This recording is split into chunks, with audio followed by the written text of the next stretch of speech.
This humble effort of mine is for the candidates, for the students, for the aspirants who belong to backward areas, who are not familiar with rules of grammar, who don't know about parts of speech, who don't know about even noun.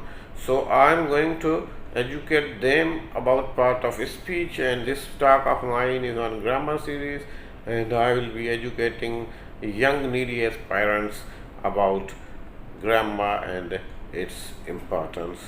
So, as in my previous talk, I told that I will be speaking on noun. So, today I am here to speak on noun. There are basically four kinds of noun. First of all, we need to understand what is noun, what is its definition. If we don't know even the definition of noun, its functions, we may or any common student may not be able to identify the words which stand for noun in a sentence. So noun is a naming word. Simply noun is a naming word. It can be name of a person, it can be name of a place, and it can be name of a thing.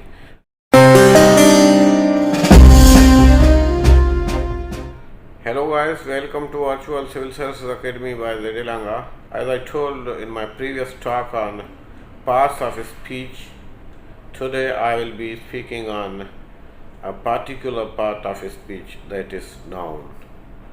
Noun is a part of speech, and you cannot get mastery over English language if you are not familiar with any of the parts of speech. So slowly and gradually, as well as surely, I will try to speak on each part in detail in order to educate you about parts of speech. So today I'll be talking on noun, its kinds.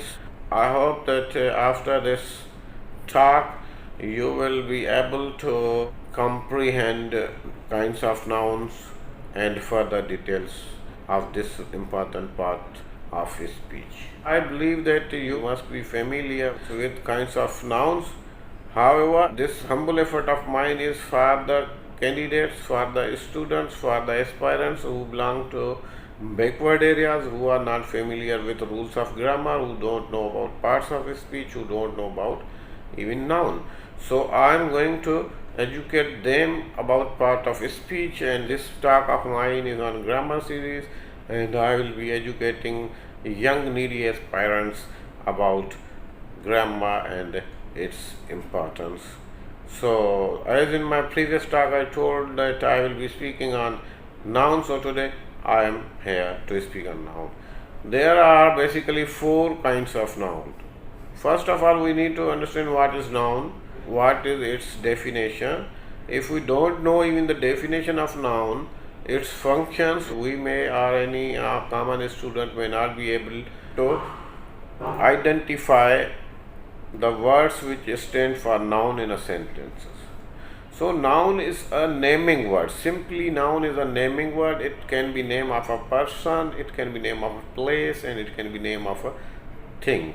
When we talk of thing, we means anything that we can think of, like it can be beauty, it can be innocence, it can be anything like that. So this is simple definition of noun.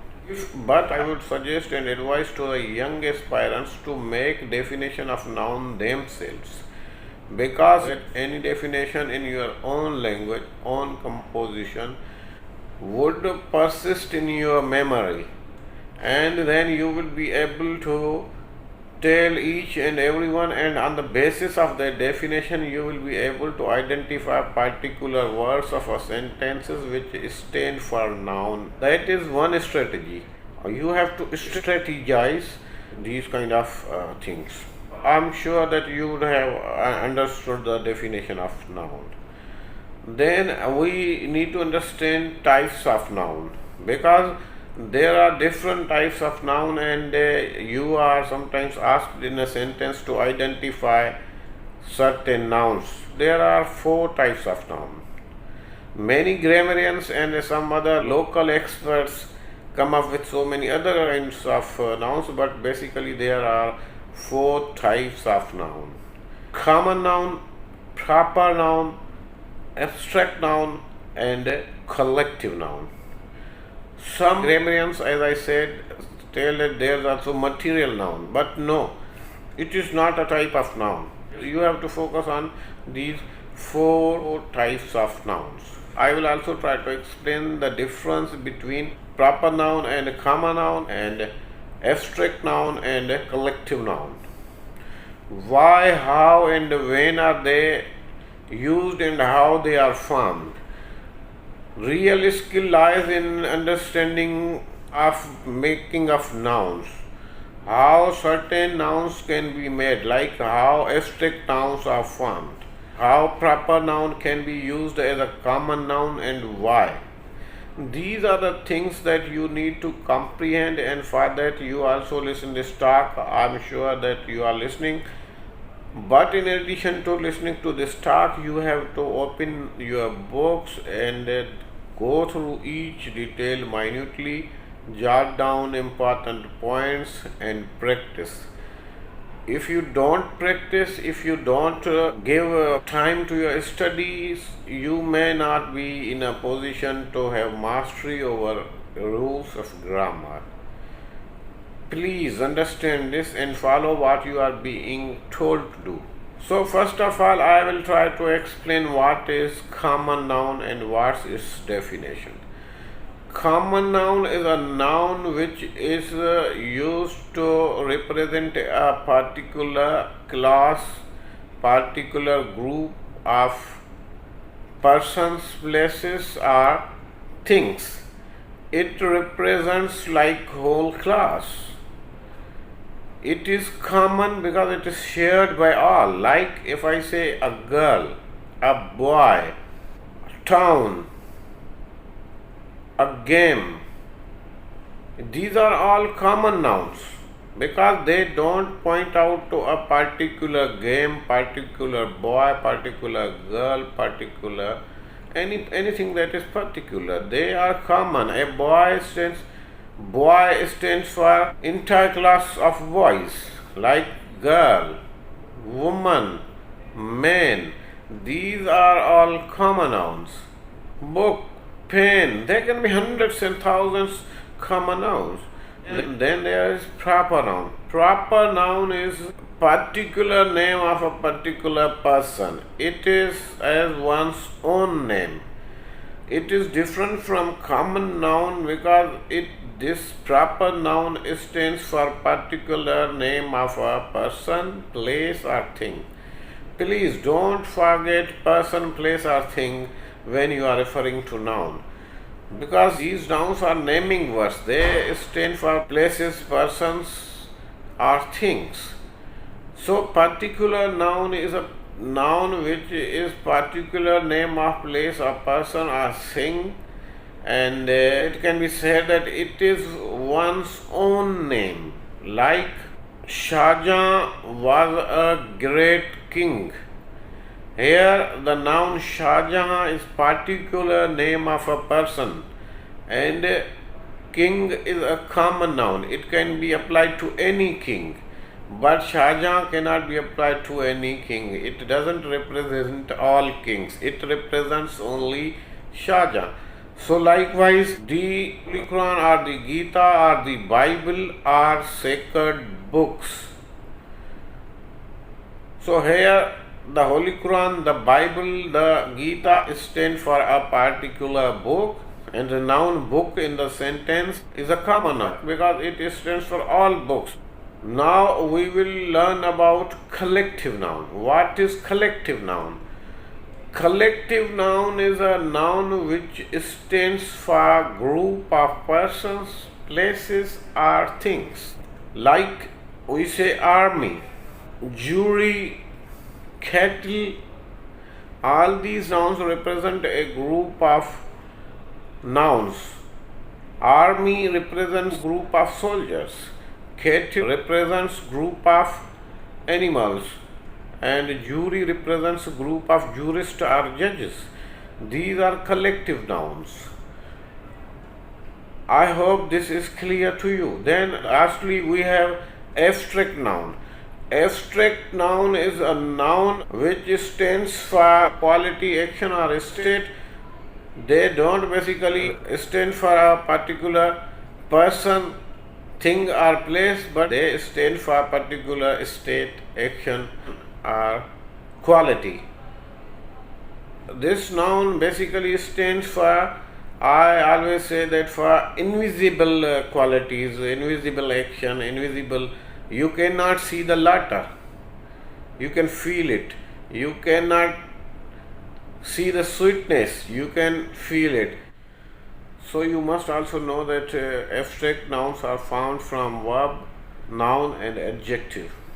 Like strength from strong. Strong is adjective and strength is abstract noun. Similarly, slave is noun and slavery is abstract noun. And adjectives like kind, kindness, poor and poverty, good and goodness, and goodness is abstract noun. Like wise is adjective and wisdom is abstract noun. A verb example is grow is verb and growth is abstract noun. So there are many words. One thing to tell you is that abstract nouns are formed from verb, adjective and common nouns. You must know how abstract nouns are formed and you must also practice at your home. This is going to be a very critical thing when you are appearing in exam. In exam you are, like as I told before, you are asked to separate common noun, you are asked to identify common noun in a certain sentence, or you are asked to identify abstract noun. So if you have done your homework and learned how abstract nouns are formed, you will find it convenient to make abstract nouns or identify abstract noun from verb, adjective or common nouns. Nouns also can be countable and uncountable. Countable nouns are generally nouns which stand for names of persons or places. Uncountable nouns stand for substances which we cannot count, like we can count boys, we can count girls, we can count pen, books and many other things, but we cannot count sugar, rice, cloth.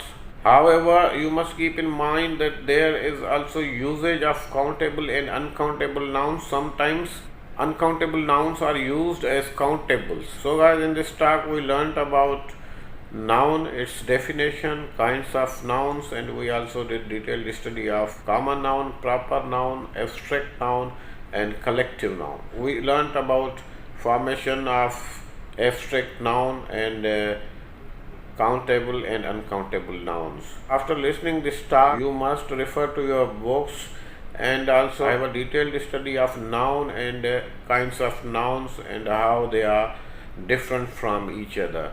You must also learn about countable and uncountable nouns. If you learn this, you won't be making any mistake in your written or verbal communication.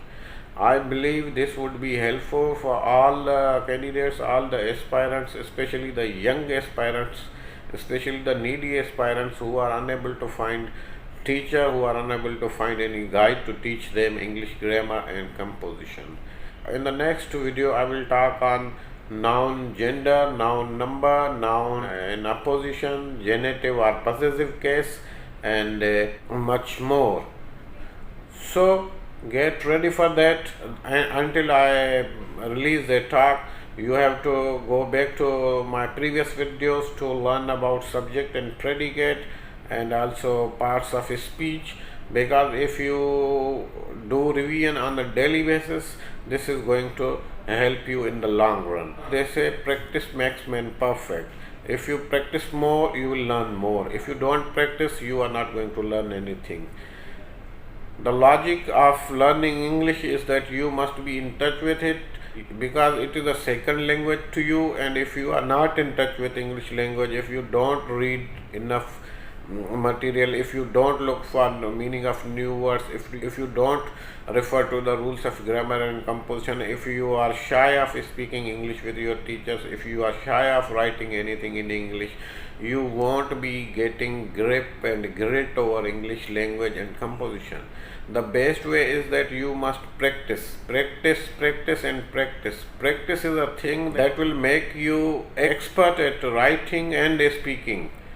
And if you don't do that, you must not expect to get mastery over English language. It is an alien language. It is a second language to all of you, including me, and the best way is to learn through practice. Thank you very much. Hope to see you in the next video. And guys, if you have not yet subscribed my channel, go to YouTube and search for Virtual Civil Services Academy by Z.A.Langah and subscribe my channel. And if you have already subscribed, you must share with all the aspirants, all the needy students, all those who want to learn English grammar and composition, so that they may subscribe and also get maximum benefit out of my talks. Thank you very much. Bye.